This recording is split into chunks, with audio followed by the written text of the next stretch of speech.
नमस्ते सबको। मेरा नाम है उज्जवल राय। आज मैं आप सबके लिए एक बहुत ही इंटरेस्टिंग प्रॉब्लम लेके आया हूँ। मुझे बताइए, अगर मैं आपको कहूँ कि 100 फैक्टोरियल में कितने ट्रेलिंग जीरोस हैं, आप तो क्या आप डायरेक्टली कैलकुलेट कर पाएंगे? सच बताइए, नहीं कर पाएंगे ना? क्यों? क्योंकि 100 फैक्टोरियल इतना बड़ा नंबर है कि अगर आप इसे फुली कंप्यूट करें तो टोटल 158 डिजिट्स निकलेंगे। लेकिन रुकिए, मैं अगर आपको कहूँ कि ये सब आप सिर्फ 2 सेकंड्स में कर सकते हैं तो आपको कैसा लगेगा?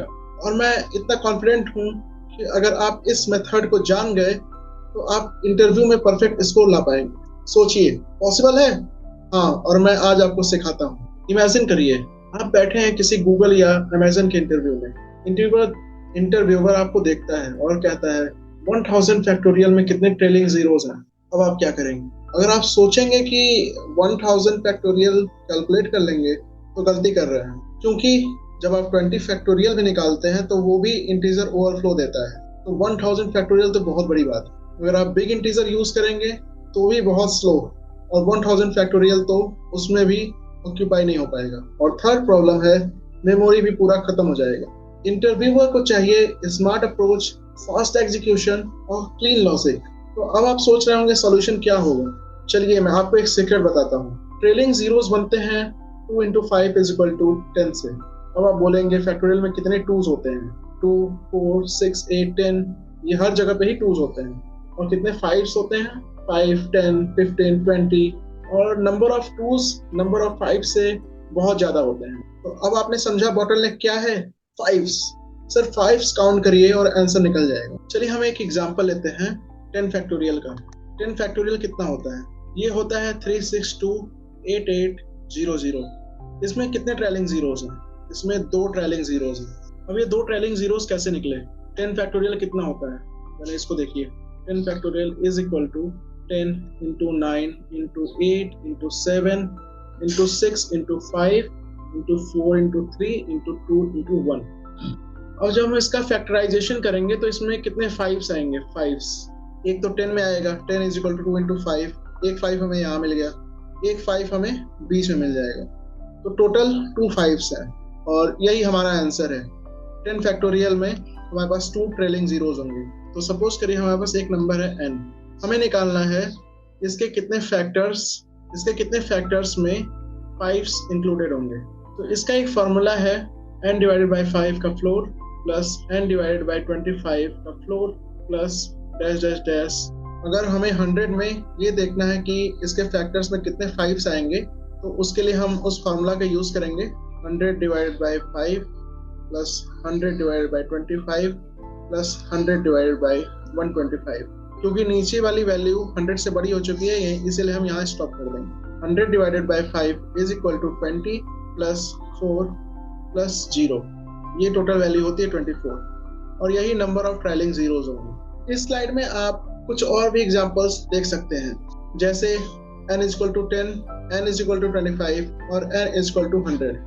अब हम कोड देखते हैं। सबसे पहले काउंट को 0 रखा गया है और एक पावर वेरिएबल लिया गया है जिसकी वैल्यू 5 है और हम एक लूप चला रहे हैं while power is less than or equal to 5। Loop के अंदर हम n डिवाइडेड बाई पावर करेंगे और पावर को एक इंक्रीज कर देंगे। सबसे पहले पावर 5 होगा, फिर 25 होगा, फिर 125 होगा एंड सो ऑन। और ये तब तक चलेगा जब तक पावर लेस देन और इक्वल टू n। और फाइनली हम काउंट को रिटर्न कर देंगे। अब हम 125 के लिए इसे ड्राई रन करते हैं। सबसे पहले काउंट 0 है, पावर 5 है और क्योंकि पावर इक्वल टू 5 ये अभी 125 से लेस है इसलिए ये लूप के अंदर जाएगा और count will be equal to count plus 125 divided by 5 होगा जो कि 0 प्लस 25 हो जाएगा। ये था फर्स्ट इटरेशन। सेकेंड इटरेशन में काउंट आपका 25 था, पावर भी 25 हो चुका है।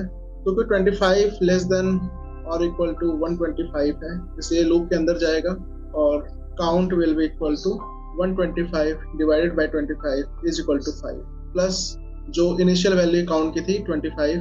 अब टोटल वैल्यू काउंट की 30 हो चुकी है। थर्ड इटरेशन में काउंट 30 है, पावर 125 है, जो अभी भी लेस देन और इक्वल टू 125 है। थर्ड इटरेशन में काउंट जो होगा वो होगा 30 plus 125 divided by 125 is equal to 31। और फोर्थ इटरेशन की बात करें तो काउंट 31 है, पावर 625 हो चुका है, क्योंकि 625 इज ग्रेटर देन 125 जो कि n है, इसलिए अब हम लूप से बाहर आ जाएंगे और फाइनली 31 रिटर्न कर देंगे। तो हमारा आंसर हो चुका है 31। इसका मतलब है 125 फैक्टोरियल में 31 ट्रेलिंग जीरोस होंगे। नाइव मेथड की बात करते हैं। नाइव मेथड में आप अगर 125 है तो आप 125 फैक्टोरियल पहले निकालेंगे, 125 फैक्टोरियल पहले निकालेंगे, उसके बाद उसको लूप डिवीजन मेथड से, जो हमने प्रीवियस क्लास में डिस्कस किया था, लूप डिवीजन मेथड, उससे फिर लास्ट में ट्रेलिंग जीरोस कैलकुलेट कर लेंगे। लेकिन 125 फैक्टोरियल इतना बड़ा नंबर है कि इसे बिग इंटीजर या फिर किसी भी डेटा टाइप में स्टोर करना पॉसिबल नहीं है, नॉट पॉसिबल। इसलिए इंटरव्यू में अगर आपसे ब्रूट फोर्स मेथड न पूछा जाए तब तक आप ये सॉल्यूशन नहीं बताएंगे। दोस्तों, तो आपको लग रहा होगा कि ये सिर्फ इंटरव्यू क्वेश्चन है। नहीं, बिल्कुल नहीं। आप इसके रियल वर्ल्ड एप्लीकेशन भी देख सकते हैं, जैसे क्रिप्टोग्राफी में फैक्टोरियल प्रॉपर्टीज यूज होती हैं प्राइम फैक्टराइजेशन के लिए। कॉम्बिनेटरिक्स में परम्यूटेशंस और कॉम्बिनेशंस कैलकुलेट करते हैं। नंबर थ्योरी में डिविजिबिलिटी पैटर्न समझने के लिए। कॉम्पिटिटिव प्रोग्रामिंग में कोड फोर्सेस ऐड कोडर में बहुत काम आते हैं। बिग डेटा एनालिसिस में लार्ज नंबर कंप्यूटेशंस ऑप्टिमाइज करते हैं। तो ये सिर्फ फॉर्मूला नहीं है, ये सोचने का तरीका है। प्रॉब्लम देखिए, पैटर्न पकड़िए, फॉर्मूला बनाइए और ऑप्टिमाइज करिए। ये स्किल आपको हर कोडिंग प्रॉब्लम में हेल्प करेगा। तो अगर आपने इस वीडियो से कुछ सीखा है तो इस वीडियो को लाइक करें, चैनल को सब्सक्राइब करें। Thank you for your time. Thank you. Subscribe now.